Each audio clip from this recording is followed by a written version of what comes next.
Bonjour à toutes et à tous. Donc aujourd'hui, on va continuer le premier chapitre qui porte sur les structures et les propriétés des glucides. Donc, comme on a vu la dernière fois, tous les os qui présentent un ou plusieurs carbones asymétriques, ce sont des molécules chirales, donc qui ne peuvent pas être superposées à leur image dans un miroir. Une seule exception, c'est le dihydroxyacétone qui ne possède pas de carbone asymétrique. Donc le carbone 1, c'est pas asymétrique, le deuxième carbone, c'est pas asymétrique, et le troisième carbone, ce n'est pas un carbone asymétrique. Donc la présence d'un carbone asymétrique dans une molécule permet à cette dernière d'acquérir une activité optique qui se manifeste par la déviation de la lumière polarisée. Donc cette propriété s'appelle le pouvoir rotatoire. Donc tout d'abord, on va voir qu'est-ce que la lumière, et puis la lumière polarisée, et par la suite, le pouvoir rotatoire. Donc qu'est-ce que la lumière?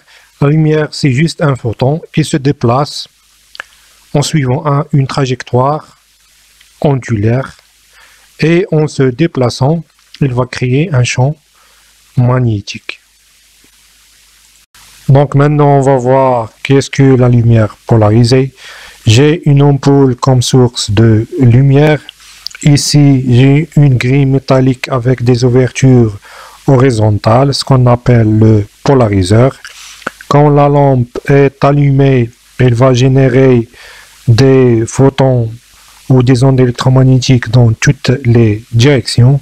Et seules les ondes qui ont la même direction que les ouvertures de polariseur vont passer. Donc avant le polariseur, c'est une lumière non polarisée, et après le polariseur, c'est une lumière polarisée.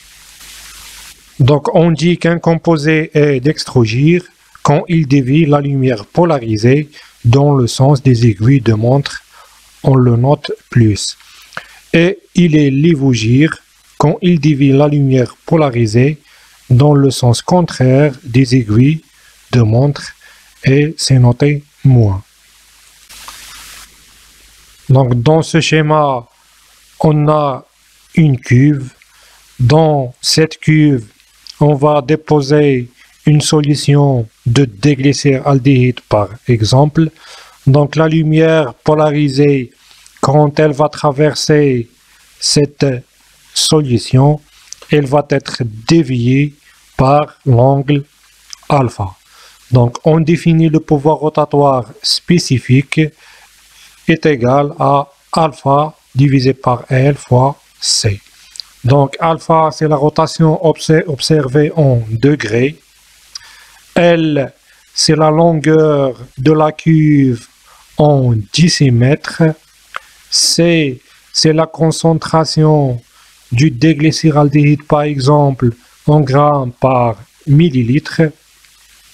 Et le D, c'est tout simplement le ray de sodium. Ça veut dire qu'on a travaillé avec une longueur d'onde ici qui est égale à 589,3 nanomètres. Et le 20, c'est la température de la solution. Ça veut dire qu'on a travaillé dans une température de 20 degrés C. Donc pour récapituler un peu, on va mettre une solution de déglycéraldéhyde dans une cuve. La lumière polarisée, quand elle va passer par cette solution, elle va dévier la lumière avec l'angle alpha. Donc le déglycéraldéhyde fait tourner le plan de polarisation vers la droite. Donc ça, c'est le plan de polarisation. Il va le tourner à droite de l'observateur qui reçoit la lumière, sens des aiguilles d'une montre. On dit que c'est pour cette raison que ce composé est dextrogire. Donc pourquoi dextrogire? Il dévie la lumière à droite. Par convention, l'angle de rotation est compté positivement, donc plus. Donc il est noté D plus glycéraldéhyde. Pourquoi plus? Parce que, comme on a dit, il dévie la lumière à droite. Et D, comme on a vu dans la séance précédente, par rapport au OH qui est à droite. Donc, pour le L glycéraldéhyde de même concentration, il fait tourner le plan de polarisation vers la gauche, donc sens inverse des aiguilles d'une montre. On dit alors que ce composé est lévogire. Donc lévogire, ça veut dire qu'il fait tourner la lumière polarisée à gauche. Donc l'angle de rotation de même valeur absolue.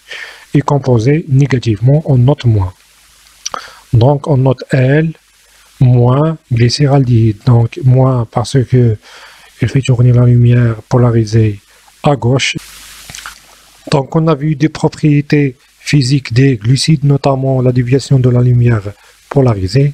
Et maintenant, on va voir des conformations spatiales des glucides. Donc le nombre de stéréoisomères, on sait qu'il est donné par la formule 2 à la puissance n, où n est le nombre des carbones asymétriques. Donc pour les aldoses, donc pour les aldohexoses, donc aldo ça veut dire fonction aldéhyde et exose ça veut dire 6 carbones, possède 16 isomères, 8 dans la série D et 8 dans la série L. Pour les cétohexoses, céto ça veut dire fonction cétone, exose ça veut dire 6 carbones, possède 8 isomères, 4 dans la série D et 4 dans la série L. Donc ça c'est un aldohexose, donc il contient une fonction aldéhyde et 6 carbones. 1, 2, 3, 4, 5, 6 carbones. C'est le D-glucose. Donc, il a combien de carbones asymétriques? 1, 2, 3, 4. 2 à la puissance 4, ça fait 16.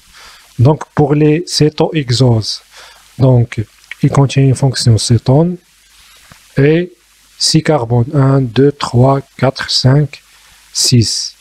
Donc, combien de carbones asymétriques? 1, 2, 3. Donc, 3 carbones asymétriques. 2 à la puissance 3, ça fait 8.